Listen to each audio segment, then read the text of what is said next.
Naam, haleluya. So karibu tena darasani ambapo tuna kipindi chetu hapa kila mara, kila week, na tunaendelea na somo letu ambalo tumekuwa nalo kwa wiki kadhaa nyuma. Wiki kadhaa nyuma tunajifunza mambo muhimu katika kuelewa maandiko matakatifu. Mambo muhimu katika kuelewa maandiko matakatifu. Mambo muhimu katika kuelewa maandiko matakatifu, na hii ni sehemu nafikiri tuko ya 9 sasa. So ninaomba na kupokea kwamba leo tena Mungu anatujalia kwa kadri ya kazi ya Roho katika utu wa ndani, kwamba macho yetu ya moyo yanafunguka, tunaangaziwa katika jina la Yesu, tunaangaziwa, tunapata kuona maana na umuhimu wa yale mambo ambayo tunajifunza. Yes, the implications, significance and application of what we are learning.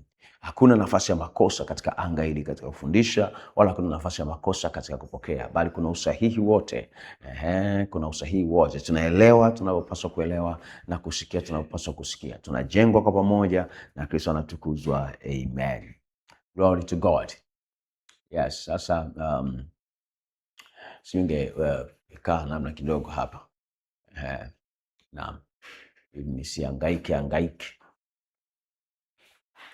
So tutakuwa tukiendelea. Wiki iliyopita tulikuwa tumeanza kuangazia, of course, katika kujifunza mambo muhimu katika kuelewa maandiko matakatifu.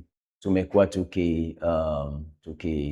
tukiona vile vitu ambavyo vinatusaidia katika usomaji wetu, vinatusaidia katika tafsiri ya maandiko. You see? So tuliangazia mambo kadhaa na yalikuwa 4 nyuma kule. Unaweza kukumbuka kuangalia kwamba tulikuwa na masuala ya identification unifiers, tulikuwa na masuala ya codified language, the use of course of identification unifiers, tulikuwa na matumizi, the use of codified language, so vitambulisho ama viunganishi vya utambulisho, then matumizi ya lugha iliyoratibiwa, and then tulikuwa na matumizi ya motif, the use of motif, and then tulijifunza kuhusiana na intertextual corroboration.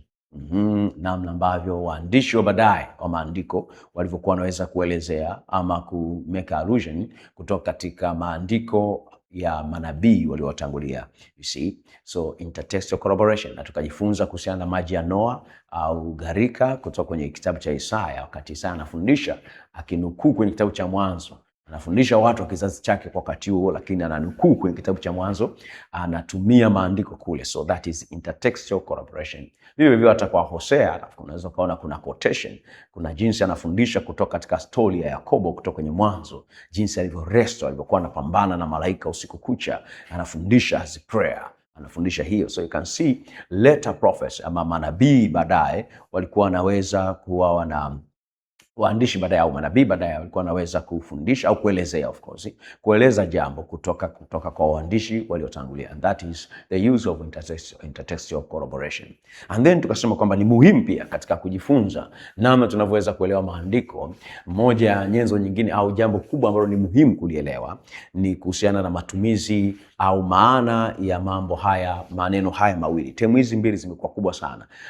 Agano la Kale na Agano Jipya. Agano la Kale na Agano Jipya. Agano la Kale na Agano Jipya. Sasa Agano la Kale na Agano Jipya tunaona katika Biblia zetu ambazo zipo hasa za karne hizi za hivi karibuni, tunaona kwamba tafsiri zilizokuja baadaye zimeweka hiyo dichotomy, zimeweka kugawa, kwamba kuna vitabu vile 39 vimeitwa Agano la Kale, alafu kuna vitabu hivi 27 vimeitwa Agano Jipya. Do you understand?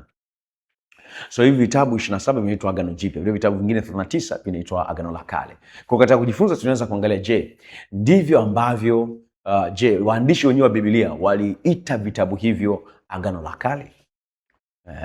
Je, Yesu aliviita vitabu hivyo Agano la Kale?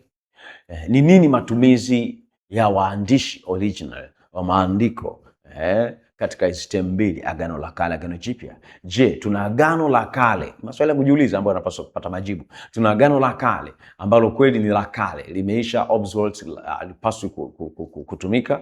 Alafu tuna agano jipya ambalo ndio tunapaswa kusimama nalo na kufahamu na kufanya nini, ama ni nini maana ya term hizi, agano la kale, agano jipya, au kwa nini matumizi yake, au tuseme kwamba namna gani tunaweza kujifunza vizuri. Tuseme kwamba tunaweza kuelewa vizuri tu, kwa sababu hakuna mahali ambapo mitume walizungumza katika lugha kama hiyo, au walitem vitabu vya Mwanzo mpaka Malaki kama agano la kale. Tukasema tunaweza kuelewa agano jipya, tunaweza kaelewa kwa kuchimba na kuzama katika scriptures na kupita na kufanya uchambuzi wa kina, kuweza kuelewa kwamba agano ni nini na agano jipya inamaanisha nini, kwa sababu neno agano jipya linapatikana katika scriptures, linapatikana katika maandiko. So tunaweza kuona kwamba waandishi walimaanisha nini kwa kusema agano jipya. Haleluya. So tulianza study kwa kujifunza kutoka katika mambo mbalimbali kutoka kwenye kitabu cha Mwanzo. Tukaanza kujifunza pale neno agano kwa mara ya kwanza limetajwa wapi, lilikuwa na maana gani katika utamaduni wakati, kwa sababu mambo haya ni muhimu. Maneno haya ya kibiblia ni lugha ambazo ni lugha za wanadamu. Yaani kimsingi Mungu amefundisha, au tuseme kwamba neno la Mungu, Biblia, maandiko haya Mungu amevuvia. Kuvuvia tulisema inspiration, ina maana ya kwamba inspiration simply means kwamba Mungu amesukuma uandishi wa mambo hayo, au Mungu alitia msukumo ndani yao waandike. So God inspired for them to write. Lakini kuandika kwao, walipokuwa wanaandika, waliandika kwa kutumia lugha zao za wanadamu. Na tuliona katika Biblia kwamba vitabu 39 vya Mwanzo mpaka Malaki vimeandikwa kwa lugha ya Kiebrania, na vitabu 27 vimeandikwa kwa lugha ya Kigiriki. Of course kuna lugha kidogo ya Kiaramia ambayo ipo, Kiaramu of course wanaita, ambayo ipo katika mazungumzo kiasi fulani katika maandiko ya Biblia. Na of course kwa lugha wakati wa Yesu alikuwa anazungumza Kiaramu wakati yule yuko duniani, na sio kwa lugha ya kuzungumza mtaani, ya kuzungumza siku kwa siku. Lakini katika uandishi zaidi Biblia imeandikwa kwa lugha ya Kiebrania na kinini na Kigiriki. So kwa sababu ni lugha za wanadamu, maneno yenyewe ambayo yanatumika manake si ya kutoka mbinguni, ni maneno katika lugha na tamaduni za wanadamu, kwa sababu kimsingi lugha ni matokeo ya culture. Lugha ni matokeo ya utamaduni wa watu ndio unazaa lugha. Mambo na matumikio walionayo katika jamii yao ndio wanazalisha lugha. Kwa hiyo neno agano unalipata kuelewa, unapaswa ustadi liko na maana gani. So tukaangalia maana za agano na of course ilivyotumika, walikuwa wanamaanisha nini watu wakati ule. We did that, so you can just go and study it again. Unaweza kurudia tena kuangalia. Amen. So tukaona na kimsingi lilitumika mara kwanza sana katika kuzungumza na Ibrahim, Mungu akizungumza na Ibrahim. Kwa hiyo tuliangalia kwenye jamii yao lilikuwa linatumikaje, afu tukaangalia Mungu alipokuwa anasema na Ibrahim nini kilikuwa kinaendelea pale. And then tukaenda mbele tukaona kwamba katika Mungu kusema na Ibrahim alitumia maneno, kuna maneno baraka na nini? Laana. Tukaanza kujifunza laana ni nini, baraka ni nini. So we went a bit far doing that study, kuona baraka ni nini, au kwa nini Ibrahim aliitwa aliyebarikiwa. Glory to God. Tuko pamoja Ibrahim anaitwa aliyebarikiwa. Tunaona pia Kaini anaambiwa kwamba ardhi imelaaniwa kwa ajili yako, you see. So tunaona pia na Adam akaambiwa kwamba kwa sababu yako nchi imelaaniwa. So you can see ilikuwa ni matokeo ya uasi.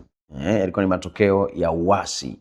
Laana ilifanya mtu, tulikuwa na maana yake tumejifunza kwamba laana ni kutokuwa sehemu ya, kutokuwa part of, kuwa away from, kuwa mbali na kitu, kutokuwa ndani ya. Kwa maana yake kama katika muktadha maandiko ya Musa alipokuwa anazungumza kwa habari ya mfano mtu kama Kaini, mtu kama Adam, ama alipokuwa anazungumza kwamba atakayembariki Ibrahimu atabarikiwa, atakayekuwa amemlaani, alikuwa anazungumza kuhusiana na mpango wa Mungu.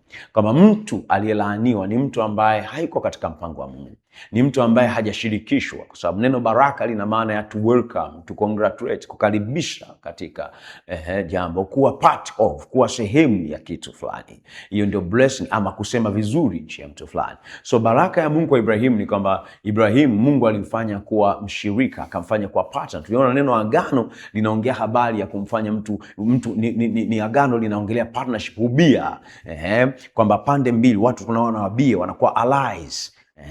washirika. So Ibrahimu alibarikiwa. Kubarikiwa kwa Ibrahimu manake amefanywa mshirika na Mungu kwa ajili ya mpango wake duniani. Mpango wake Mungu duniani ni nini? Mtu katika sura na mfano wake. Mpango wa Mungu duniani ni nini? Hekalu lake duniani. Kwa sababu you can see kwamba baraka ni kushirikishwa, ni kuletwa au kukaribishwa katika mpango wa Mungu, au kuwa sehemu ya mpango wa Mungu, to be part of the plan of God. Laana ni kutokuwa ndani ya mpango wa Mungu. Laana ni kuwa nje ya mpango wa Mungu. Laana ni kuwa mbali na mpango wa Mungu. So away from, outside of the will of God, or not part of the will of God. Hallelujah. So you can see that. Sasa ukiangalia kwa mfano, ukiangalia hapa, tuliangalia hizo phrases of course zinazohusiana na nuru na giza, etc., mauti na uzima, tuliona hayo, etc. Na sasa kuna ukweli kama huu ambao tuliangalia kwenye Mwanzo 2:16, of which I would like us to read again. Mwanzo 2:16. Mwanzo 2:16. I hope you are there. Kitabu cha Mwanzo sura ya 2 mstari wa 16. Mwanzo sura ya 2 mstari wa 16. Mwanzo sura ya 2 mstari wa 16. Okay, so Mwanzo sura ya 2, you open with me the Bible. Mstari wa 16. Asema Bwana Mungu akamwagiza huyo mtu akisema, matunda ya kila mti wa bustani waweza kula, lakini matunda ya mti wa ujuzi wa mema na mabaya usile, kwa maana siku utapokula matunda ya mti huo utakufa. Amen. Mstari wa 17 anaendelea kusema, anasema ya 18, Bwana Mungu akasema, si vyema mtu huyu awe peke yake, nitafanyia msaidizi wa kufanana naye. Bwana Mungu akafanyiza kutoka katika ardhi kila mnyama wa msituni na kila ndege wa angani, akamletea Adamu ili aone atawahitaje kila kiumbe hai. Jina lilokiita Adamu likawa ndio jina lake. 20, Adamu akapa majina yao kila mnyama wa kufugwa na ndege wa angani na kila mnyama wa mwituni, lakini hakuonekana wa kumsaidia Adamu aliyefanana naye. Bwana Mungu 21 akamletea Adamu usingizi mzito, naye akalala, kisha akatoa ubavu wake mmoja kufunika nyama alipake, na ule ubavu aliotoa katika Adamu Bwana Mungu akaufanya mwanamke akamleta kwa Adamu. So anasema kwamba si vema mtu huyu awe nini? Peke yake. Tulisema neno peke yake, neno alone katika Greek, katika KJV au Kiingereza cha KJV, na neno la Kiebrania bat ambalo linamaanisha tofauti, different ama separate, iliyotengwa. So maana yake kupitia kutokutii kwa sauti ya Mungu, mtu akawa ametengwa au amekuwa tofauti, separate ama different. So it means separate, different of course, which means of course man was different from the plan of God. Mungu amekusudia mtu awe katika sura na mfano wake, and then katika kuasi kwake, maana huyu mtu amekuwa tofauti na mpango wa Mungu kwa wanadamu. Mpango wa Mungu unaonekana wapi katika wanadamu? Mwanzo 1:1-3. Mpango wa Mungu unaonekana pia kwenye Mwanzo 1:26 hadi 29. Tumfanye mtu katika sura na mfano wetu, akatawale, mambo kama yale, atawale ndege wa angani, wanyama wanao juu ya nchi na vyote vilivyoko baharini, etc. Akatiisha, akatawala, akajaza. So the plan of God is to multiply. The plan of God is to subdue. The plan of God for man is to be his own image, kuwa sura na mfano wake na kutembea katika mamlaka ya Mungu. So kuwa katika sura na mfano wake, kuzana, kuongezeka na kutembea katika mamlaka ya kiungu. So you can see, kutokana na kutokutii, maana yake mtu akawa hakaribishwi sasa katika mpango wa Mungu, au ukisema hakaribishwi wakati mwingine inaweza kawa labda akawa anakuwa si sehemu au hapatikani katika mpango wa Mungu. So ni kitendo ambacho mtu mwenyewe amejitofautisha. Kwa kuasi kwako unakuwa nje ya mpango wa Mungu. Sio kwamba Mungu anakufukuza. No, yani wewe kwa kutokutii neno la Mungu unakuwa umejiweka nje ya mpango wa Mungu. Kwa kutii neno la Mungu unakuwa umekaa ndani ya Mungu. Hallelujah. Pia neno hili nasema msaidizi wa kufaa, of course, help meet. Neno la Kiebrania Izer, ambalo linamaanisha wokovu kutoka katika hatari, rescue from danger, kuokoa kutoka katika hatari. To rescue, or the one who, of course, kimsingi ni yule anayeokoa, the one who rescue from danger, yeye anayekomboa au anayeokoa kutoka katika nini? Hatari. So kutoka katika maelezo ya mwandishi katika yale maeneo mawili yote, msaidizi wa Mungu ilikuwa ni kile ambacho angefanya kwa ajili ya mtu. Nitamfanyia msaidizi wa kufanana naye. Kwa maana yake nini? Mungu alikuwa, au mwandishi alikuwa anaandika mpango wa Mungu wa kuweka mambo sawa. The plan of God to set things right. Mpango wa Mungu wa kuweka mambo sawa. Mungu anaweka mambo sawa. Anasema huyu si vema awe tofauti na mpango wangu. Huyu si vema awe peke yake, tofauti na mpango wangu, tofauti na kusudi langu. Maana mtu sasa amekuwa tofauti na mpango wa Mungu. Ndio maana kuna sentensi nyingine, of course syntax error na syntax issues zinatokea katika tafsiri. Watafsiri wakasema kwamba mtu huyu amekuwa kama mmoja wetu. Lile neno haliko kumaanisha kuwa kama mmoja wa Mungu au Mungu anaogopa sababu mtu amekuwa kama toka mwanzo mpango wa Mungu ni mtu awe katika sura na mfano wake. Kwa Mungu hawezi kuanza kusema tena kwamba mtu huyu amekuwa kama mmoja wetu. What would that mean? Lakini ile neno liko katika kumaanisha kwamba mtu huyu amekuwa tofauti na sisi. Amekuwa tofauti. Umeona? So man became different na mpango wa Mungu akawa tofauti. Kwa anasema nitafanya msaidizi. Kwa msaidizi pale lina maana ya mwokozi, si ndio Lina maana ya mkombozi? Yes. Kwa ni nani anayefanya ukombozi? Ni Mungu mwenyewe. Anasema hivyo. So maana yake anaweka vitu right. Ndio maana akasema kwamba Mungu akasema na iwe nuru. Hayo maneno kusema na iwe nuru na nitamfanyia msaidizi. Clearly ni mwandishi anaeleza mpango wa Mungu wa kuokoa. To save, to redeem and to deliver. Kutoka katika nini? Kumwokoa mtu kutoka katika hatari. So hatari itakuwa nini katika muktadha au katika matumizi ya maneno ya Musa katika kitabu cha Mwanzo? Hatari itakuwa giza. Hatari itakuwa nini? Dhambi. Hatari itakuwa hatari itakuwa dhambi. Hatari itakuwa nini tena? Mauti. Glory to God. So anamwokoa mtu kutoka katika hayo na kuweka wanadamu katika mpango wake, ambao of course huo mpango wake kumweka wanadamu katika mpango wake, hiyo kazi ya kumweka wanadamu katika mpango wake ambayo ingetimizwa na mzao, the seed, yani promised Messiah. Ni muhimu sana. Naomba kachukua ile pale niletee hapa ni wake off kabisa. Hallelujah. Sorry for that. Kwa you can see that. Kwa statement hiyo ni muhimu kuizingatia. Maneno haya matumizi yake, bad, izaa. Bad tumesema tofauti, inaimaanisha kuwa tofauti, separate. Muhimu sana. Mtu huyu amekuwa si vema awe peke yake. So ni mpango wa Mungu wa kuseti vitu sawa sawa, kuweka vitu sawa sawa. Alafu neno helpmeet, msaidizi pale izaa lina maana ya rescue from danger, mkombozi anayeokoa kutoka katika hatari. So it means man ama mtu yupo katika hatari, na kama yuko katika hatari maana yake ni kwamba anahitaji mkombozi, na Mungu ndiye anayeahidi kama nitamfanyia mkombozi, nitafanya msaada. So kimsingi ni kama kusema na iwe nuru, ni kama kusema ni kama kusema, of course mwandishi kwa anazungumza kwa habari ya mpango wa Mungu wa kumtoa mtu katika hatari. Hatari ya nini tumesema hatari ya ambayo inaweza kuelezewa kama giza, hatari ambayo inaweza kuelezewa kama dhambi, hatari inaweza kuelezewa kama mauti. Mauti. So hivi ni vitu ambavyo ni muhimu sana kuweza kuvizingatia. Yes. Let me put this thing well here ili tuendelee bila interruption yoyote. Ni muhimu sana kuzingatia hizo terms. Muhimu sana kuzingatia hizo terms. Hallelujah. So you can see Mungu anataka kumweka mwanadamu au wanadamu katika mpango wake ambao tumesema ingetimizwa na mzao aliahidiwa, Messiah, the promised Messiah, a seed. Mwanzo 1:11 inaeleza hiyo. Mwanzo 1:11 anasema ya kwamba, Mwanzo 1:11, Mungu akasema nchi na itoe majani, mche utoao mbegu, na mti wa matunda uzao matunda kwa jinsi yake, ambayo mbegu zake zimo ndani yake juu ya nchi. Ikawa hivyo. So you can see anasema mti na utoe matunda, 11 hapo.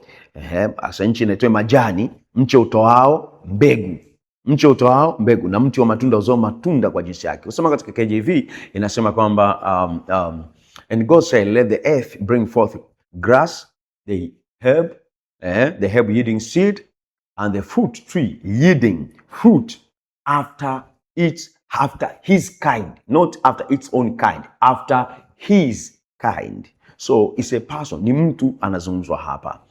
Kiwakilishi kilichotumika hapa ni kwa ajili ya mtu, ni mzao. Kwa mzao huyu ni anazungumzwa hapa kwa maneno haya. Leo tunaweza kuelewa kwamba mzao huyu ni Kristo. See?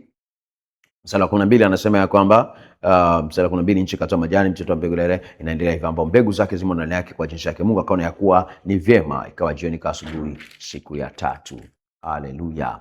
So Mwanzo 3:15 tunaona kwamba mzao, neno mzao unatumika tena. 5:15 anasema nami nitaweka uadui kati yako na huyo mwanamke, na kati ya uzao wako na uzao wake, huo utakuponda kichwa na wewe utamponda kisigino. So uzao mwanamke na uzao wa nyoka. So neno mzao pale, the seed, ni ile ile katika Mwanzo 1:11. Ni ile ile katika Mwanzo 1:11, the seed. So you need to understand that, the seed. So tuna ahadi ya Mungu ya mzao, the seed. Hata kwa Ibrahimu anasema mzao wako, nazungumza mzao, the seed. Kwa katika kitabu cha Mwanzo unaweza kusema pia ukakiita kwamba the book of promise, kitabu cha ahadi. Mungu ametoa ahadi, na katika ahadi kuna maneno makubwa pale katika agano ambalo Mungu amefanya na Ibrahimu. Utaona kuna land, kuna nchi, alafu kuna seed, alafu kuna nini? Land, of course mambo makubwa, land, seed, families, nations, jamaa za dunia. So kuna nchi, kuna mzao, kuna jamaa za dunia, mambo makubwa. Alafu kuna hiyo multiply, mazidisho, to multiply, vitu vikubwa katika ahadi ya Mungu katika kitabu cha Mwanzo. So you can see hii inaelezwa tena, huu mpango wa Mungu ambao tumeuzungumza hapo unazungumzwa mara kadhaa tena kwa Ibrahimu. Umezungumzwa mara kadhaa kwa, ukiangalia hapa hii ya mbegu au mzao kwenye 1:11, mzao kwenye 3:15, mzao umezungumzwa mara kadhaa kwa Ibrahimu. Sasa na ni ukweli ule ambao Moses pia. Kwa unatakiwa uangalie kile ambacho kimezungumzwa kabla ya Ibrahimu ni kile ambacho kimezungumzwa kwa Ibrahimu. Si inaeleweka? Kile ambacho kimezungumzwa kwa nani? Kabla ya nani? Ibrahimu. Mzao, zaeni mkaongezeke, kajaza. Hata kwa Nuhu, zaeni mkaongezeke, kwa mzao, and then imekuja kuzungumzwa kwa nani? Kwa Ibrahimu. Lakini the same truth, kweli ile Mungu alimwelekeza Musa kuwafundisha wana wa Israeli. Kwa unaweza kaona kuna consistency. Mungu habadiliki katika kile anachotaka kufanya. Mpango wake ni ule ule. So Musa anaelekezwa na Mungu kuwafundisha wana wa Israeli ambao amewakomboa kutoka katika utumwa kwenye mikono ya Farao kule Misri. Angalia kitabu cha Kutoka sura ya 2 mstari 24. Kutoka sura ya 2 mstari wa 24. Kitabu cha Kutoka sura ya 2 mstari wa 24.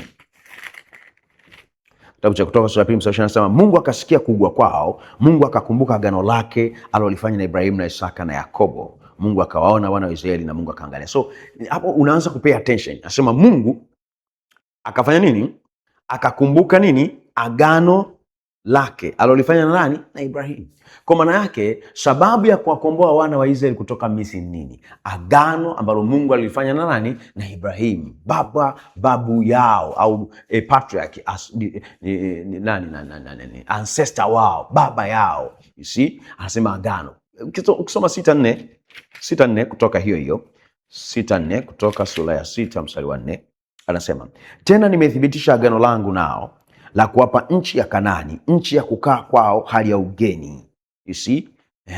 Nchi nimethibitisha agano langu pamoja nao. Mstari wa 5 anasema ya kwamba na zaidi ya hayo nimesikia kuugua kwao wana wa Israeli ambao Wamisri wanaotumikisha, nami nimelikumbuka agano langu. Nimelikumbuka nini? Agano langu. So reference inafanywa kwenye agano ambalo Mungu amelifanya na Israeli, amelifanya na Ibrahim babu yao. So anarifaa pale Kutoka 19:5 pia. Kutoka 19:5.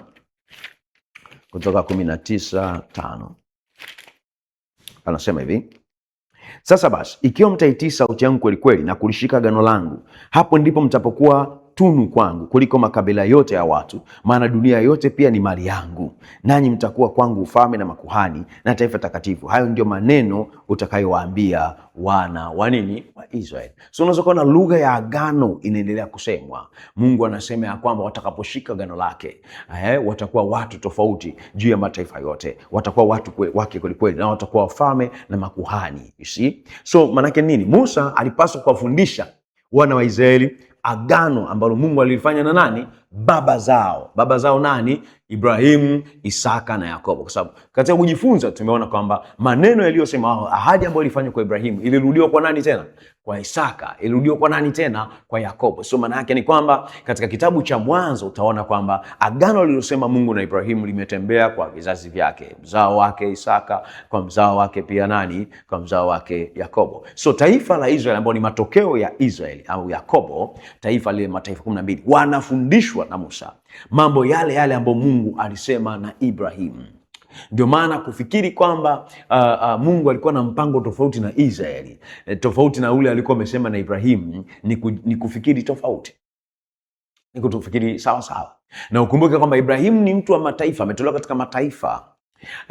Ametoka katika mataifa na Mungu akasema naye. Kwa maana ahadi ya Mungu, agano la Mungu alifanya na Ibrahimu lilikuwa kwa ajili ya jamaa zote za dunia, sio kwa ajili ya watu fulani wanaitwa Wayahudi. Wayahudi wenyewe hawakuwepo, ni kwa ajili ya jamaa zote za dunia. Kwa sababu kwa mzao wako, katika wewe jamaa zote za dunia zitabarikiwa. Kwa maana lengo la Mungu ni nini? Dunia yote.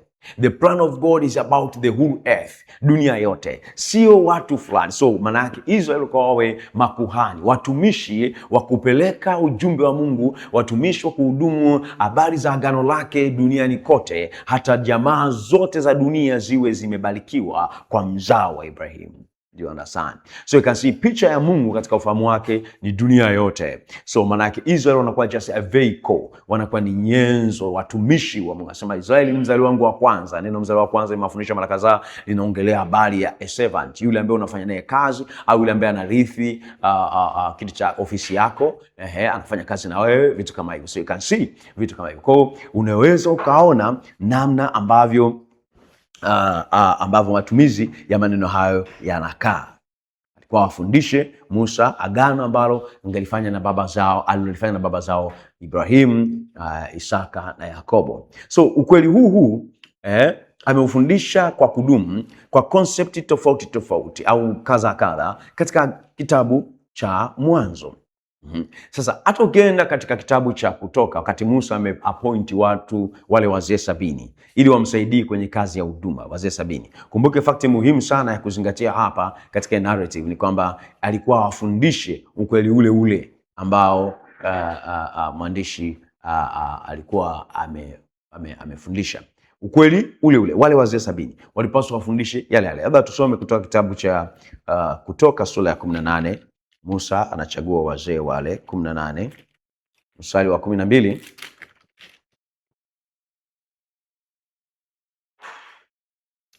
Kuendelea mbele anasema, Yetro mkwewe Musa akamletea Mungu sadaka ya kuteketezwa na dhabihu. Na Haruni akaja na wazee wote wa Israeli wale chakula pamoja na mkwewe Musa mbele za Mungu. Asubuhi yake Musa kaketi ili awapishie hukumu watu, na hao watu wakasimama kumzunguka Musa tangu asubuhi hata jioni. Mkwewe Musa alipoyaona yote aliyowafanyia watu akasema, ni jambo gani hili watendalo hao watu? Kwani wewe kuketi hapo peke yako na watu wote kusimama kwako tangu asubuhi hata jioni? Musa akamwambia mkwewe, ni kwa sababu watu hunijilia mimi wapate kumuuliza Mungu. Wakiwa na neno hunijilia, nami naamua kati ya mtu na mwenziwe, nami nawajuvisha amri za Mungu na sheria zake. Maana alikuwa anawafundisha Israeli amri za Mungu. Akisema amri za Mungu na sheria zake ni nini? Hilo agano ambalo Mungu alifanya na nani?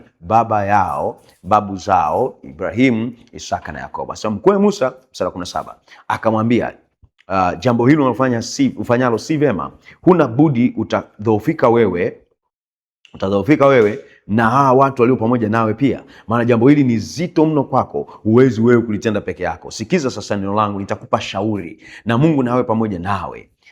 Akasema ya kwamba uwe wewe kwa ajili ya watu mbele za Mungu, nawe umletee Mungu maneno yao, nawe utawafundisha zile amri na sheria, nawe utawaonyesha njia ambayo inawapaswa kuiendea na kazi ambayo inawapaswa kuifanya. 21. Zaidi ya hayo utajipatia katika watu hawa watu walio na uwezo, wenye kumcha Mungu, watu wa kweli, wenye kuchukia mapato ya udhalimu, ukawaweka juu yao wawe wakuu wa nini? Wa maelfu, na wakuu wa nini? 100, na wakuu wa 50, na wakuu wa 10. Nao wanaume watu hawa siku zote nao wawaamue watu hawa siku zote kazi ile ya Musa, kisha neno hili lililo kubwa watakuletea wewe, lakini kila neno dogo wataliamua wenyewe. Basi kwako wewe mwenyewe utapata nafasi zaidi, nao watachukua huo mzigo pamoja nawe. Glory to God. 23 anasema kwamba utafanya jambo hili na Mungu akikuagiza hivyo, basi utaweza kusimama wewe na watu hawa wote watakwenda mahali pao kwa amani. Basi Musa akasikiza neno la mkwewe, akayafanya yote aliyokuwa amemwambia. 25 Musa akawachagua watu wenye uwezo katika Israeli yote, akawaweka wawe vichwa juu ya watu, wakuu wa 1000 na wakuu wa 100 na wakuu wa 50 na wakuu wa 10. Nao wakawaamua watu siku zote, mashauri magumu wakamletea Musa, lakini kila neno dogo wakaliamua wenyewe. Kisha Musa akagana na mkwewe, naye akaenda zake mpaka nchi yake mwenyewe. Haleluya. So you can see, ili neno kuamua, judge, ndio kitu muhimu sana, kwa sababu wakati mwingine unaposoma maneno haya ukasoma kwa haraka kwamba anasema tu kuamua, labda ni kuamua migogoro, kesi tu, huyu ana shida hii na huyu anasema ameenda kuamua. No, it's not simple like that. Katika kitabu cha Kutoka 14:13 hili neno kuamua ni neno la Kiebrania shafat, shaphat, ambalo linamaanisha to teach, kufundisha, to give wisdom, kutoa hekima, and discernment by instruction, kutoa hekima na kupambanua kwa maelekezo. So maana yake neno shapati linamaanisha kufundisha, kutoa hekima au kupea hekima na kupambanua kwa maelekezo. Kwa unawapa watu maelekezo, katika kuwapa maelekezo wanapata hekima na uwezo wa kupambanua. But simply means to teach, kufundisha. So unafundisha ili kufanyeje? Unafundisha ili kuwapa hekima na kupambanua kwa maelekezo. Hallelujah. So lina maana pia ya to shine light upon, kuangazia nuru. Unaangazia nuru ya mtu. Unaangazia nuru. To shine light upon, kuangazisha nuru juu ya, kuangazia nuru. So manake kazi ya hawa watu ambao walichaguliwa na Musa, kuwa wazee wa 1000, wazee wa 100, wazee wa 50, wakuu wa 10, ilikuwa kimsingi kabisa kwanza ni kufundisha wana wa nini? Wa Israeli. So they were teachers. Kwa mwandishi ndio anaeleza kwenye kitabu cha Kutoka 19:3 anasema, Musa akapanda kwa Mungu na Bwana akamwita toka mlima ule akisema, utawaambia nyumba ya Yakobo na kuwaarifu wana wa Israeli maneno haya. Mmeona jinsi nilivyowatendea Wamisri na jinsi nilivyochukua ninyi juu ya mbawa za tai nikawaleta nyinyi kwangu mimi. Umeona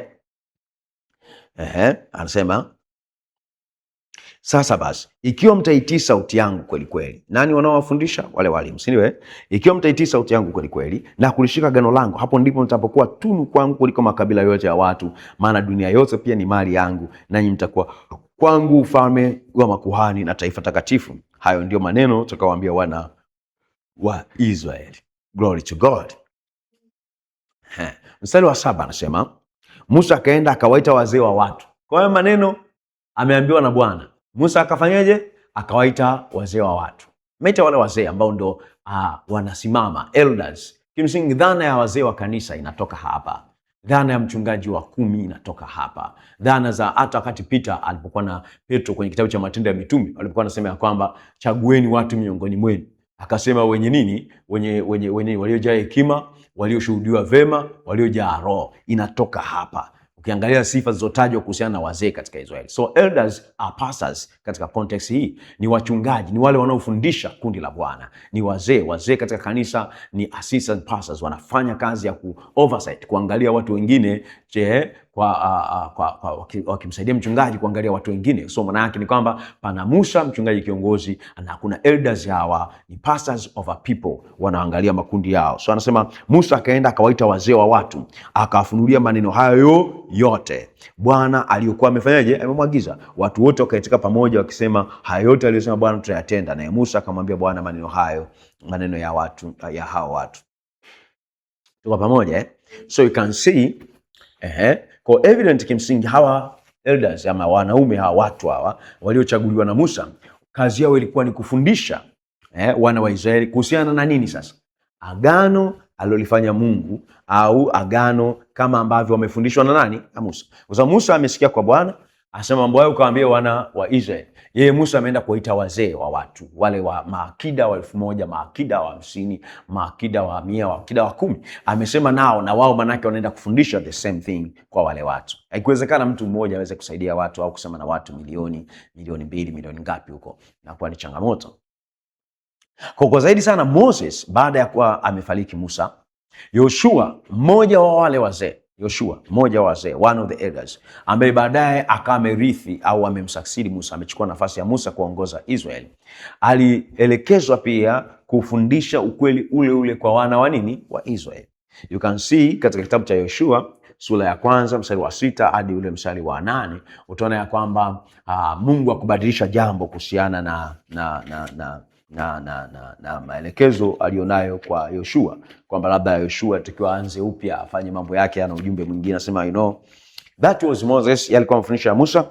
Mimi nina ufunuo mpya, na kwa sasa mnatakiwa kujua kwamba rejimu iliyopita imepita, utawala umepita na huu ni utawala mpya. It was not politics, kama anasema awamu ya 5, awamu ya 6, na sasa ni awamu mpya. Kila mtu anafanya kazi kwa jinsi anavyoona yeye. Kwa hiyo nina message yangu na maelekezo yangu tofauti.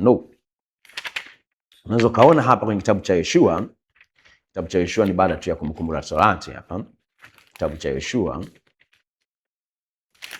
sura ile ya 1 mstari kuanzia wa 6 mpaka wa 8. Mstari wa 6 mpaka 8 anasema, uwe hodari na moyo wa ushujaa, maana ni wewe utakayewarithisha watu hawa nchi hii niliyowaapia baba zako ya kwamba nitawapa. 7. Uwe hodari tu na ushujaa mwingi, uangalie kutenda sawasawa na sheria yote aliyokuamuru Musa mtumishi wangu. Usiiache. Anasema uangalie kufanyaje? Uangalie kutenda sawasawa na sheria yote aliyokuamuru Musa mtumishi wangu. So sheria aliyomwamuru Musa mtumishi wake ni nini? Ni kulishika agano. Agano gani? Ambalo Mungu alilifanya na Ibrahimu, Isaka na nini? Na Yakobo. Ni kulishika agano, ni kufundisha agano. Anasema ya kwamba mtumishi wangu usiache kwenda mkono wa kuume au wa kushoto, upate kufanikiwa sana kila uendako. 8. Kitabu hiki cha Torati kisiondoke kinywani mwako, bali tafakari maneno yake mchana usiku. Maneno yake ni yapi? Ni ya agano. Upate kuangalia kutenda sana maneno yote yaliyoandikwa humo, maana ndipo utakapoifanyisha njia yako, kisha ndipo utakapostawi sana. Je, si mimi nile kuamuru uwe hodari na moyo wa ushujaa, usiogope usifadhaike, kwa kuwa Bwana Mungu wako yuko pamoja nawe kila uendako. So you can see, unaweza kaona hapa namna ambavyo Yoshua naye anaambiwa na anaenda kufundisha mambo yale yale. Glory to God. Anaenda kufundisha mambo nini? Yale yale. So unaweza kukumbuka tena ukazingatia hapa kwamba Musa mapema kidogo kabla ya Yoshua hapa alitoa maelekezo kwa wale ambao walikuwa ni wasikilizaji wake au tuseme washirika wake, kwamba kama wataamua kumchagua mfalme, wataamua kumteua mtu kwa mfalme juu yao, kama mataifa mengine, aliwapa kanuni, aliwapa utaratibu. Kitabu cha Kumbukumbu la Torati 17:14. Kumbukumbu la Torati 17:14. Kumbukumbu la Torati 17:14. Anasema hivi, utapokwisha kuingia katika nchi hiyo. Tutasoma 14 mpaka 19. 14 mpaka 19. Are you still in class? Anasema utapokwisha kuingia katika nchi hiyo akupayo Bwana Mungu wako ukaimiliki na kukaa humo, nao utakaposema nitaweka mfalme juu yangu, mfano wa mataifa yote yaliyo kando kando yangu. 15. Usiache kumweka yule atakayechaguliwa na Bwana Mungu wako awe mfalme juu yako. Umweke mmoja katika ndugu zako awe mfalme juu yako. Usimtawaze mgeni juu yako ambaye si ndugu yako, ila asifanye farasi wake kwa wengi, wala asiwarudishe watu Misri, ili apate kufanya farasi kwa wengi. Kwa kuwa Bwana amewaambia tangu sasa msirudi tena njia ile, wala asijizidishie wake, ili moyo wake usikengeuke, wala asifanye fedha na dhahabu kuwa nyingi. mno.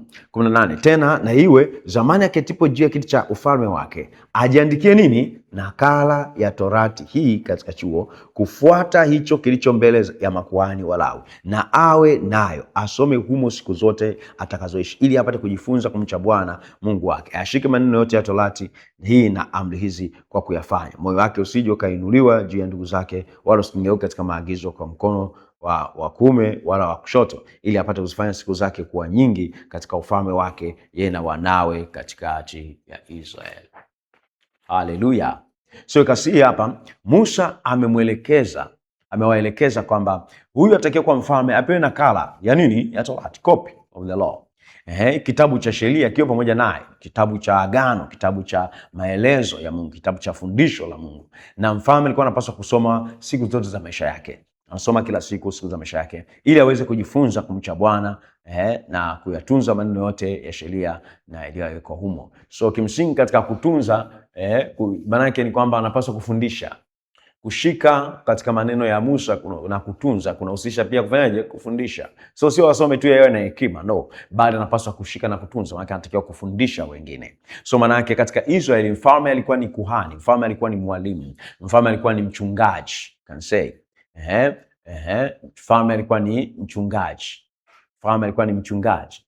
Unaona So katika Israel a king was a shepherd. So kimsingi manake yeyote atakaye tawala, yeyote atakaye waongoza ama kuwaamua, labda ni mwamuzi katika Israeli. So be a prophet or king, nabii ama mfalme, ana responsibility, ana wajibu wa kuwafundisha au kufundisha kusanyiko la Israeli kuhusiana na agano la Mungu. Agano gani? Ambalo amelifanya na Ibrahim na Isaka na Yakobo, kama tulivyoeleza katika kama ilivyoelezwa na Musa katika maandishi yake. Ilivyoelezwa na Musa katika maandishi yake. Haleluya. Kwa ni muhimu sana kuweza kuzingatia mambo hayo. Kati ambapo unaona mtembeo au unaona maelezo ya Musa, unaona kuna consistency kwenye kitabu cha Mwanzo kwenda Kutoka, unaona kuna consistency kwenye kitabu cha Kumbukumbu la Torati, kwenye kitabu cha Yoshua, unaona kwamba mambo au maelekezo ya Mungu ni yale yale. Agano la Mungu ni kile alichokisema kwa Ibrahimu, Isaka na nini? Na Yakobo. Kwa swali la msingi sasa ambalo linakuja hapa kwamba kwa nini sasa Yeremia nabii wa Mungu katika kuzungumza na wana wa Israeli katika kizazi chake, Yeremia sasa wakati anazungumza na Israeli kwenye kizazi chake, kwa nini alitumia maneno au alizungumzia agano jipya? Kwa sababu tumeona kwamba huku kote hawa wanazungumza agano ambalo Mungu amelifanya na baba yao Ibrahimu, Isaka na Yakobo. So katika siku ambazo zimefuata mbele, Yeremia nabii wa Mungu katika kusema na Israeli, watu wa kizazi chake, tofauti na kile ambacho Musa alisema nao, tofauti na kile ambacho manabii wenyewe wamesema nao, yeye anazungumza, anasema nao, anatumia neno agano jipya. Yeremia 31:31, tuende pale tuangazie.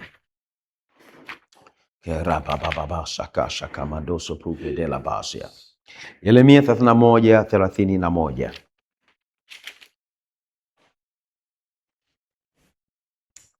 Anasema, angalia siku zinakuja, asema Bwana, nitakapofanya agano jipya na nyumba ya Israeli na nyumba ya Yuda.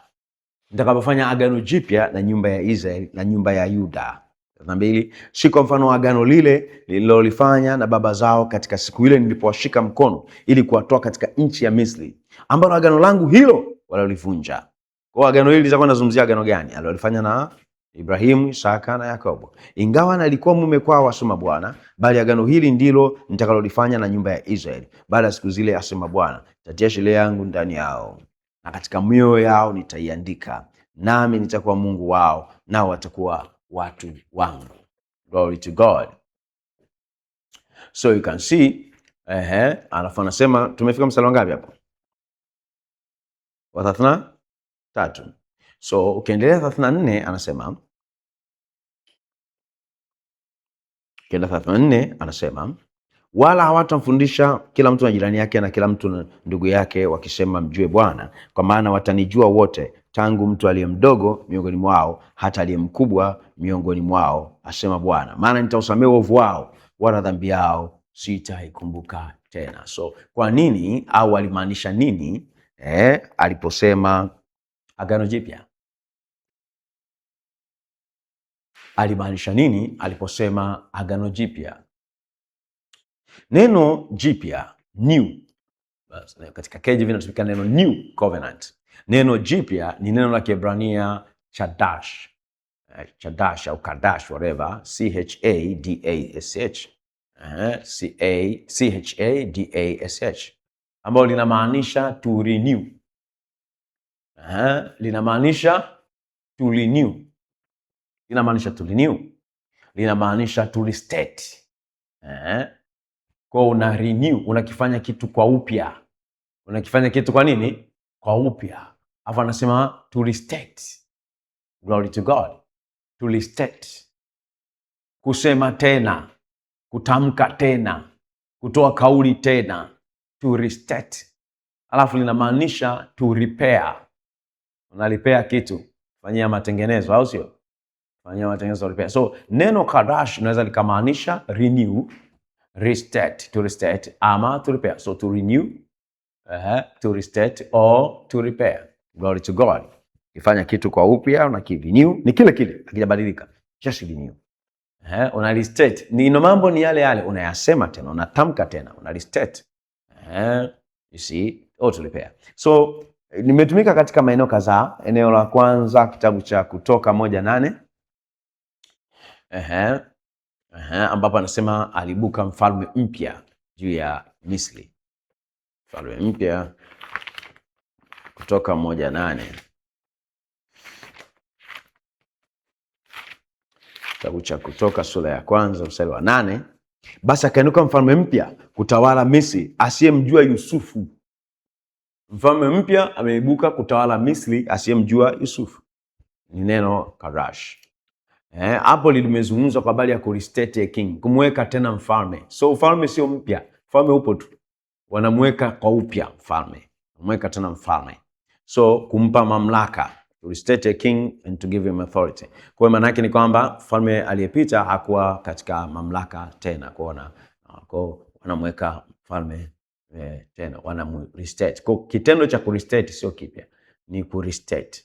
Kumweka, kumuidhinisha mtu kwenye ufalme sio jambo jipya.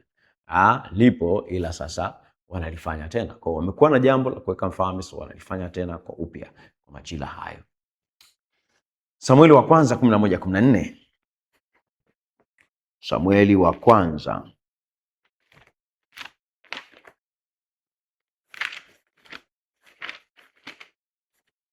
wa kwanza 11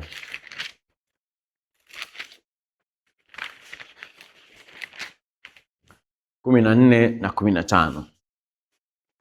Anasema, na watu wote wakaenda Gilgali wakamtawaza Sauli mbele za Bwana huko Gilgali, wakachinja sadaka za amani mbele za Bwana, na huko Sauli na watu wote wa Israeli wakafurahi sana. Nasoma mahali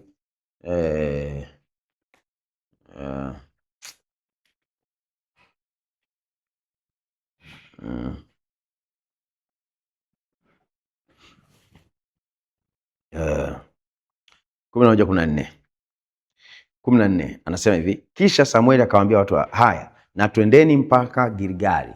Ndio mstari sahihi, 11:14. Kisha Samueli akawaambia watu haya, na twendeni mpaka Gilgali ili tuimarishe ufalme huko. Mara ya ngapi? Ya pili. Ufalme upo au haupo? Tuimarishe mara ya pili. Na watu wote wakaenda Gilgali wakamtawaza Sauli mbele za Bwana huko Gilgali, na wakachinja sadaka za amani mbele za Bwana, na huko Sauli na watu wake wote wakafurahi sana. So to renew the kingdom.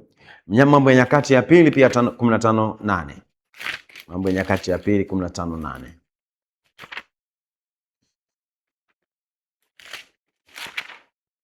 Mambo ya Nyakati ya pili 15:8. Mambo ya Nyakati ya pili 15:8. Anasema, naye Asa alipoyasikia maneno hayo, yaani unabii wa mwana wa Obedi nabii, akatiwa nguvu, akayaondoa mbali machukizo yote katika nchi ya Yuda na Benyamini, na mbali na katika miji iliyoitwa milimani mwa Efraimu, akaifanyiza tena madhabahu ya Bwana. Akaifanyiza tena madhabahu ya Bwana. Kaifanyiza tena madhabahu ya Bwana. Kwa pamoja. KJV inasema and renewed the altar of the Lord. Upo Kaifanyiza tena madhabahu ya Bwana.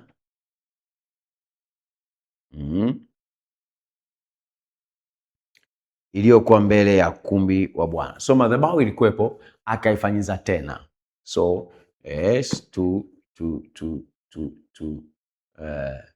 to what? Ilikuwa ni repair. Isoma katika KJV anasema was minded to repair the house of the Lord. So Ayubu 10:17. Kuna matumizi haya. Ayubu 10:17. 10:17 nasema wewe warejeza upya hao mashahidi yako juu yangu, na kasirani yako waiongeza juu yangu, jeshi kwa jeshi juu yangu. So ile wewe wa nini? Warejeza upya. KJV nasema though renewest thy witness against me. Renewest. So ni neno lile ambalo limetumika kwenye agano jipya. Renew. Warejeza. So to renew, wakati una renew kitu haimaanishi hakipo. Ni kitu kile kile unakirenew, unakihuisha tu kwa upya, unakileta tena. So hiyo ilikuwa ni kurestate a fact. Zaburi ya 51 mstari wa 10. Zaburi ya 51 mstari wa 10. That was restating a fact. Zaburi ya 51 mstari wa 10. Baba anasema, Mungu niumbie moyo safi, uifanye upya roho iliyotulia ndani yangu. Uifanye upya roho iliyotulia ndani yangu. You can see the same word. 12. Unirudishie furaha ya wokovu wako, unitegemeze kwa roho ya wepesi. So Isaya 61:4 reference kwa kuripea miji iliyoharibiwa. 61:4. Isaya 61:4. Isaya 61:4. Anasema nao watajenga mahali pa kale palipoharibiwa, watapainua mahali palipokuwa ukiwa zamani, watatengeneza miji iliyoharibiwa, mahali palipoachwa kizazi baada ya kizazi. You see, they shall build the old west, they shall raise up the former desolations, and they shall repair the west cities. Repair the desolations of many generations. So you can see it was a reference for repairing these west cities. Hallelujah. Kwa maana kuelewa makusudi ya mwandishi wakati anatumia neno chadash, kwenye matumizi ya neno chadash, new, jipya, CHADACH, mtu anapaswa kusoma ndani ya muktadha wa maelezo yake. Kwa muktadha ndio unaeleza, ndio unaweka wazi nini ambacho mwandishi alikuwa anasema. Muktadha ni muhimu sana.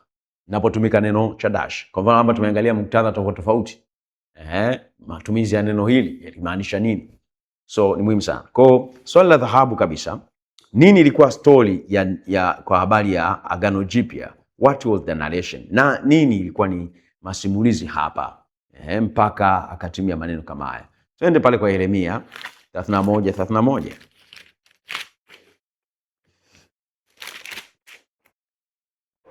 Yeremia 31:31. Tutasoma mpaka 33 tena. Ambapo anasema, angalia siku zinakuja, asema Bwana, nitakapofanya agano jipya na nyumba ya Israeli na nyumba ya Yuda, siku mfano wa agano lile nililolifanya na baba zao katika siku ile nilipowashika mkono ili kuwatoa katika nchi ya Misri, ambalo agano langu hilo walilivunja, ingawa nalikuwa mume kwao, asema Bwana. Bali agano hili ndilo nitakalolifanya na nyumba ya Israeli baada ya siku zile, asema Bwana. Nitatia sheria yangu ndani yao na katika mioyo yao nitaandika, nami nitakuwa Mungu wao na watakuwa watu wangu. So you can see here, anasema nitafanya agano jipya na nyumba ya Israeli. Na mwandishi anasisitiza kwenye mstari 33, anasema ni agano atakalolifanya, anasema 33 hapa. Bali agano hili ndilo nitakalolifanya na nyumba ya Israeli. Agano hili ndilo nitakalolifanya na nyumba ya Israeli. Be the covenant that I'll make with the house of Israel. So ukiangalia mstari 32, amerejelea agano ambalo Mungu alifanya na baba zao, si ndio agano alifanya na baba zao. Kwa maneno mengine, Yoshua Yeremia alikuwa anasema na kizazi kingine cha taifa la Israeli na anawakumbusha agano ambalo Mungu alilifanya na baba zao siku ambapo aliwachukua kutoka katika mikono ya watesaji wao kule Misri, kutoka katika nchi ya Misri. Kwa maana yake kizazi hiki cha wana wa Israeli kinaweza kuonekana katika kitabu cha Kutoka. Jasema lile agano ambalo nilifanya na nini? Na baba zenu. Kitabu cha Kutoka sura ya 2 mstari wa 24. Tumeona pale tulikuwa tumesoma kwamba Mungu akasikia kilio chao, akakumbuka agano alilofanya na nani? Na Ibrahim, na Isaka, na Yakobo. Sasa Mungu akawaona watu wake watu wake Israeli 25 funzo kaangalia pale. Kwa issue kubwa ni kwamba Mungu alisikia kilio chao, akakumbuka agano alilofanya na nani? Ibrahim, na Isaka na nini? Na Yakobo. Tulisoma pia Kutoka 6:1. If you remember, Kutoka 6:1. Tulisoma pia Kutoka 6:1. Bwana akamwambia Musa, sasa utaona nitakavyomtenda Farao, maana kwa mkono hodari atapa ruhusa kwenda, na kwa mkono hodari atafukuza katika nchi yake. Kisha Mungu akasema na Musa akamwambia, mimi ni Yehova, nami nilimtokea Ibrahimu na Isaka na Yakobo kama Mungu Mwenyezi, bali kwa jina langu Yehova sikujulikana kwao. Tena nimethibitisha agano langu nao la kuwapa nchi ya Kanaani. Amethibitisha agano langu nao, nimelithibitisha agano langu nao. Agano gani? Aliyofanya na Israeli na Ibrahim, Isaka na Yakobo, la kuwapa nchi ya Kanaani, nchi ya kukaa kwao hali ya ugeni. Na zaidi ya hayo, nimesikia kuugua kwao wana wa Israeli ambao Wamisri wanatupisha, nami nimelikumbuka agano langu. Glory to God. Aenda kusema kwamba basi waambie wana wa Israeli, mimi ni Yehova, nami nitawatoa ninyi mtoke nchi ya mizigo ya Wamisri, nami nitawaokoa na utumwa wao, nami nitawakomboa kwa mkono ulionyoshwa na kwa hukumu kubwa, nami nitawatoeni kuwa watu wangu, nami nitakuwa Mungu kwenu, nanyi mtajua kuwa mimi ni Yehova Mungu wenu, niwatoae mtoke nchini ya mizigo ya Wamisri. Nami nitawaleta nchi ile ambayo naliinua mkono wangu niwape nani? Ibrahim na Isaka na Yakobo, nitawapa hiyo urithi wenu, mimi ni Yehova. So unaweza kaona msisitizo wake hapa ni agano lile, kuwatoa ni agano, anachofanya ni agano. Alafu anasema nitawatoeni kuwa watu wangu, nitakuwa Mungu kwenu, nanyi mtajua kuwa mimi. Hii sentence tumesoma kwenye Kutoka 19:5 ngapi? Anaposema kama ikiwa mtalishika agano langu, basi ninyi mtakuwa tunu juu ya mataifa yote, mtakuwa watu wangu, mtakuwa kwangu wafalme, utaifa la wafalme na nini? Na makuhani. Tuko pamoja. So ukiangalia katika mafungu haya, mwandishi anakuwa anarejelea agano alilofanya na Ibrahimu, Isaka na Yakobo siku alipowatoa kutoka katika kwa maana yake baada ya kuwakomboa kutoka katika utumwa kwenye nchi ya Misri. Of course Moses restate, hebu sema restate, restate tena agano la Mungu, akalitamka tena agano la Mungu ambalo alilifanya na nani? Ibrahimu, Isaka na Yakobo kwao, kwenye 19:1 mpaka 7. 19:1 mpaka 7 ambao nimesema kwa as a fresh, nimezungumza haraka Kutoka 19:1 mpaka 7. Mwezi wa 3 baada ya kutoka Waisraeli katika nchi ya Misri, siku hiyo wakafika jangwa la Sinai. Na walipokuwa wameondoka Refidim na kufika jangwa la Sinai, wakatoa katika lile jangwa. Waisraeli wakapiga kambi huko, wakaikabili milima. Musa akapanda kwa Mungu, kwa Bwana akamuita toka mlima ule, akisema utawaambia nyumba ya Yakobo, si ndio wana Israeli hao? Nyumba ya Yakobo, nakumbuka Ibrahimu, Isaka na Yakobo. Utawaambia nyumba ya Yakobo na kuarifu wana Israeli maneno haya, mmeona jinsi nilivyowatendea Wamisri na jinsi nilivyowachukua ninyi juu ya mbawa za tai, nikawaleta ninyi kwangu mimi. Sasa basi, ikiwa mtaitii sauti yangu kweli na kulishika agano langu. So simple. Ukifika hapo, agano lipi nazungumzwa? Maana yake una story nyuma.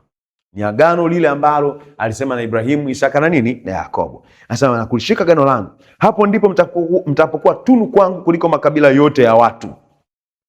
Maana dunia yote pia ni mali yangu, nanyi mtakuwa kwangu ufalme wa makuhani na taifa takatifu. Haya ndio maneno tutakayowaambia wana Israeli. Na sisi leo tunaambiwa katika Petro wa kwanza 2:9 ile 10, bali ninyi ni mzao mteule, taifa takatifu, watu wa milki Mungu, ukuhani wa kifalme, taifa takatifu, taifa teule, taifa takatifu, of course, taifa teule, watu wa milki ya Mungu. So you can see ni maneno ambayo ni maneno ya agano. Nasema kwamba they are words of the covenant. Ni maneno ya nini? Ya agano. Kwa Musa anawafundisha agano lile lile. Kwa kuwafundisha kwake ana restate God's covenant. Anarudia kusema agano lile. Kwa hiyo tunaweza kusema kwenye Kutoka 19:1 mpaka 7 tunaweza kuita ni agano jipya. Maneno haya Musa anapoenda kuwafundisha, tunaweza kaita agano jipya? Yes. Kwa sababu gani? Ana restate the same covenant, analizungumza kwao, analifundisha kwao agano lile lile alilosema kwa nani? Kwa Ibrahimu. Kwa hapa analiniu kwa sababu ni kizazi kingine. Kwa akija mwingine mbele analisema, anapolistate tena maneno ya agano alilofanya Mungu kwa Ibrahimu na Isaka na Yakobo, akawa anasema jamani, nyie watu mtakapofanya hivi, maana anaongea na hawa watu, anatengeneza kitu kipya ambacho kilikuwepo, ila ana renew kwa watu hawa wa kizazi kingine, hawakuwepo wakati anafanya na Ibrahimu. Ni kama kusema wakati Mungu amesema na Ibrahimu, akaja akasema na Isaka, Ibrahimu hayupo, ana restate the same covenant alilofanya na Ibrahimu, ana restate kwa nani? Kwa Isaka. Alipokuja Yakobo anakuja na restate tena, kwa lugha nyingine ana renew, anahuisha agano langu, anahuisha na kizazi hiki, anahuisha na wazazi, lakini the same thing. Kwa tunakasema hapa tuna agano jipya kwenye kizazi hiki, kuna kuwa stated. Sio jipya kwa maana terms zimebadilika, sio jipya kwamba mpango umebadilika, the same plan, kizazi tofauti. Kwa hiyo linaitwa agano jipya, limekuwa restated. Glory to God. Kwenye kitabu cha Hesabu, kitabu cha Hesabu 11:29, kitabu cha Hesabu 11:29, Hesabu 11:29 anasema kwamba Musa akamwambia, je, umekuwa na wivu kwa ajili yangu? Ingekuwa heri kama watu wote wa Bwana wangekuwa manabii, na kama Bwana angewachia roho yake. Kisha Musa akaenda akaingia kambini, yeye na wale wazee wa Israeli. Glory to God. So anasema watu wote wangekuwa nini? Manabii. Je, ipo katika agano kwamba watu wote wawe makuhani na wafalme? Yes. Kwa maneno mengine, wana wa Israeli walichaguliwa, walikuwa ordained na Mungu kufunction kama makuhani na manabii duniani kote, wafunction kama manabii na makuhani duniani kote. So unaweza kuona, lakini katika maelezo ya mwandishi hapa kwenye kitabu cha Numbers, kwenye Hesabu, hiki kizazi particularly, hiki kizazi cha wana wa Israeli hapa kilikuwa kisichotii, na consequently kinaitwa wasio waaminifu. 1 mpaka 10 unaweza kuona pale, walikuwa wanalalamika, walikuwa na roho ngumu, wanaitwa wenye shingo ngumu, waasi kwa sauti ya nani? Ya Bwana Mungu wao. Hiyo uasi wao unaweza kusoma katika Hesabu 14:1 mpaka 10. Kwa kizazi hiki kwa waasi, walikuwa watii sauti ya Bwana Mungu wao. Kwa hiyo wakati Yeremia anasema agano langu walilivunja, unapata reference kwenye rejea kwenye nini? Hesabu. Anasema si kama wale wanafanya baba zao afu akavunja. Kwa nafanya na ninyi, nafanya na ninyi upya. Baba zenu niliwapa agano langu wakavunja. So I'm restating to you again. Bwana Yesu asifiwe sana. So Kumbukumbu la Torati 9:13, Kumbukumbu la Torati 9:13, Kumbukumbu la Torati, Kumbukumbu la Torati 9:13 anasema, tena Bwana akasema nami zaidi akaniambia, nimeliona taifa hili na tazama ni taifa lenye shingo ngumu. Shingo ngumu. Niache nipate kuangamiza na kulifuta jina lao chini ya mbingu, nami nitakufanya wewe uwe taifa kubwa lenye nguvu kuwapita wao. Musa, naweza nikaanza na wewe, tukapiga kazi kwa taifa kubwa lenye nguvu. Kumbe ukizingua Bwana anaweza akajipatia tu mtu, kusema okay, huyu mtu ana shingo ngumu sana, weka pembeni, nainua mtu mwingine hapa, nami nitamfanya kuwa taifa kubwa. Glory to God. Mstari wa 23 anasemaje? Na 24. 23-24 anasema ya kwamba, na wakati alipowatuma Bwana kutoka Kadesh Barnea akiwaambia, kweni mkaimiliki nchi niliyowapa, ndipo mkaasi juu ya maagizo ya Bwana Mungu wenu, amkusadiki wala amkusikiza sauti yake. Mmekuwa na uasi juu ya Bwana tokea siku nilipowajua ninyi. Toka siku nimewajua ninyi. Musa amemind kweli, amekasirika, anambia ninyi tangu nimewajua nyinyi ni waasi tu, tangu siku ya kwanza hamnyooki. Hizi mambo magumu. So Kumbukumbu la Torati 31:26 31:26.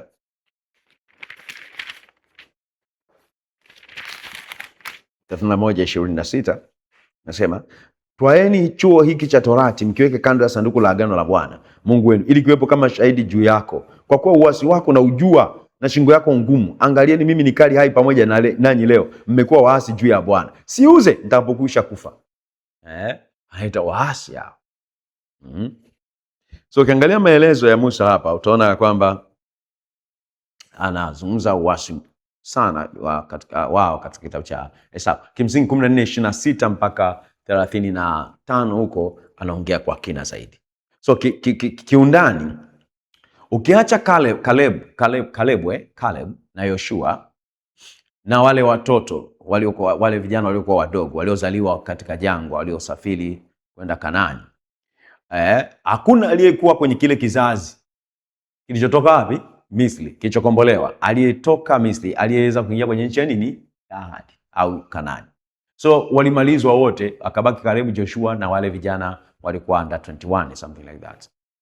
Kwa maneno mengine, kile kizazi ambacho hakikuamini katika agano ambalo Mungu alilifanya na baba zao, ni kizazi kile ambacho hakikuamini na agano lile ambalo Mungu alifanya na babu zao au baba zao, Mungu alimalizana nacho jangwani.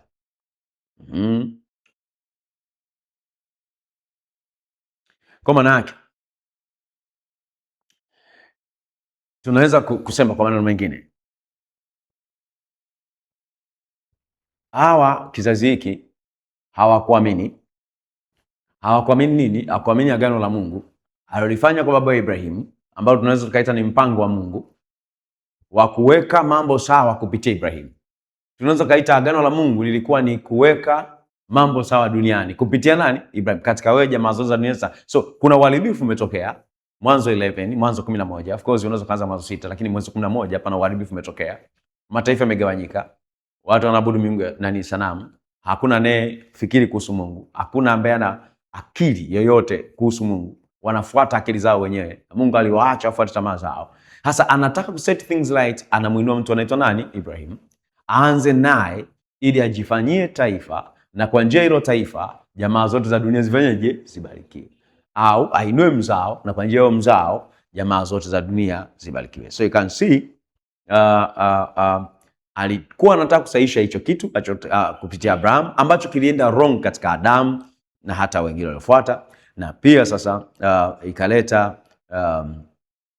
kwa wana wa Israeli wakawa ni unfaithful, hawakuwa waaminifu kumtumikia Mungu kama makuhani na manabii duniani. Kwa hiyo inaeleza kwa nini Yeremia alipokuwa anaelezea kizazi hiki cha wana wa Israeli, alikuwa alipokuwa anakielezea kizazi hiki kilichoasi kwa wana wa Israeli, ambao ndio audience yake ya wakati huo, kadamnasi yake ya wakati huo, na wenyewe ni wana wa Israeli lakini wa wakati wake.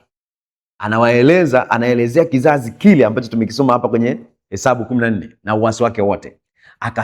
Akasema ya kwamba walilivunja agano langu. Mungu anasema kwamba si lile ambalo baba zenu walilivunja. Kwa baba zao ni wakina hawa, tumewasoma huku nyuma. Haleluya. Hawa tumewasoma huku nyuma. So turudi tena pale kwa 31. Kwa sababu lazima kuelewa story nyuma ya maneno ya mwandishi ili kuweza kumpata vizuri anasema nini. 31 tena 33. 31 mpaka 33. Anasema, angalia siku zinakuja, asema Bwana, nitakapofanya agano jipya na nyumba ya Israeli na nyumba ya Yuda, si kwa mfano agano lile nililofanya na baba zao katika siku ile nilipowashika mkono ili kuwatoa katika nchi ya Misri, ambalo agano langu hilo walilivunja, ingawa nalikuwa mume kwao, asema Bwana. Bali agano hili ndilo nitakalofanya na nyumba ya Israeli baada ya siku zile, asema Bwana. So agano hili nitalifanya. See. So my covenant they break. Walivunja agano langu.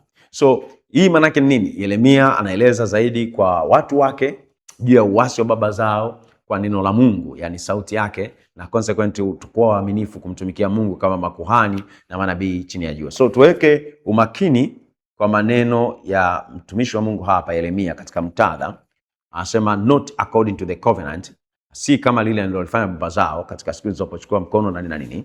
Alafu akavunja, asema japokuwa nilikuwa mume kwao. Neno mume hapa ninaongelea uaminifu wa Mungu, God's faithfulness. Naongelea uaminifu wa Mungu kwa taifa la Israeli despite their disobedience.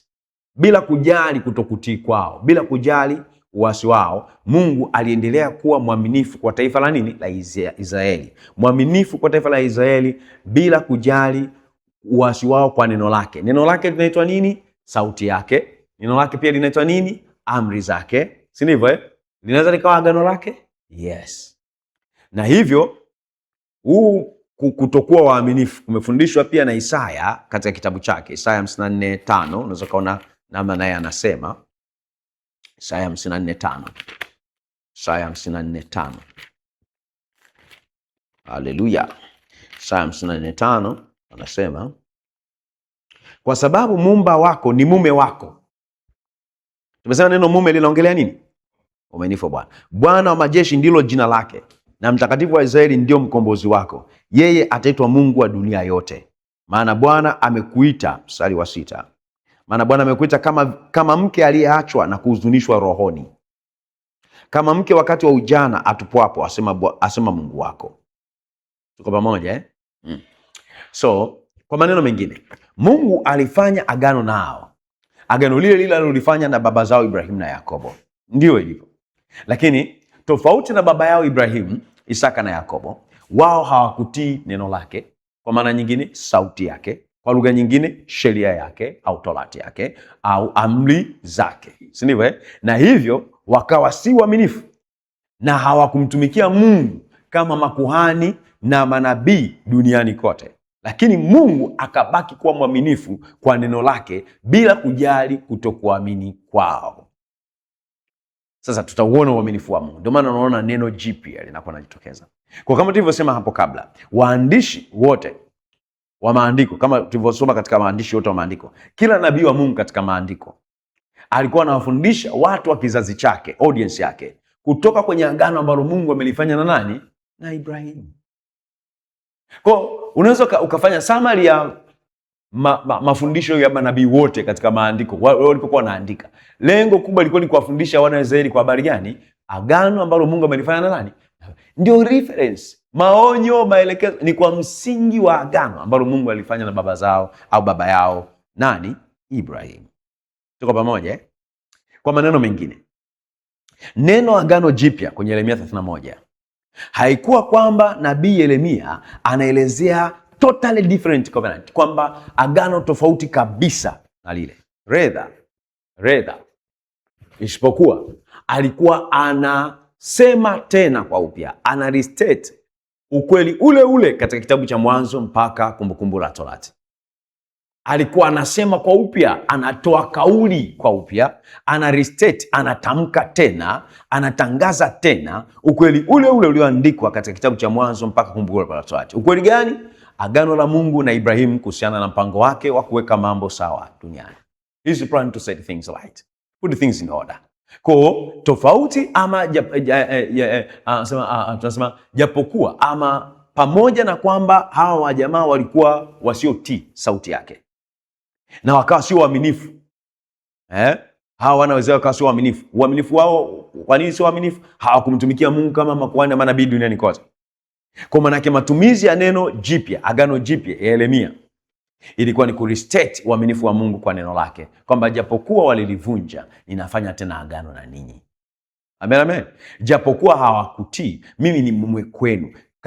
Kwa taifa la Israeli, mimi ni kama mume kwenu. Mimi ni mwaminifu, ninatunza. Uaminifu ni kwenye kutunza neno lake. Uaminifu ni kwa neno lake. Uaminifu ni kwenye agano alolifanya na nani? Na Ibrahimu, Isaka na Yakobo. So wao wamevunja, yeye ni mwaminifu, anafanya tena, ana renew the covenants, ana bring up tena. Kwa uaminifu wa Mungu unaelezewa hivyo kama jipya. Anasema agano jipya. Si jipya kwa maana ya kwamba analeta contract mpya. No, ni jipya kwa maana ya kwamba anaendelea, kwamba despite vizazi kadhaa vimekuwa vinalivunja agano lake, yeye anaendelea kulifanya tena na tena na taifa la Israeli.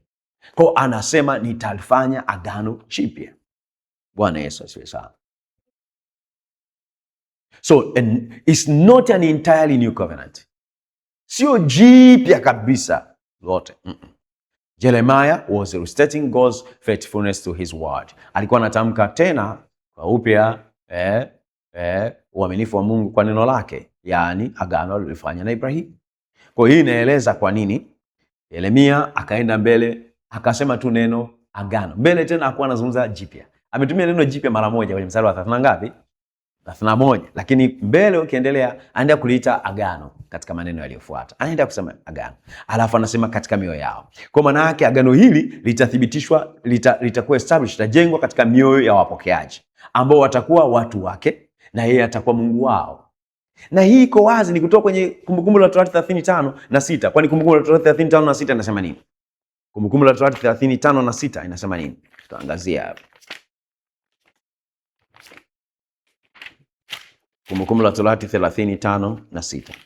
Kwa sababu amesema hilo agano, anasema atalifanya mioyoni mwao, atalithibitisha, atalijenga kwenye nini? Mioyo yao, atalitia ndani ya mioyo yao. Tuangalie, je, ni tofauti na huko nyuma?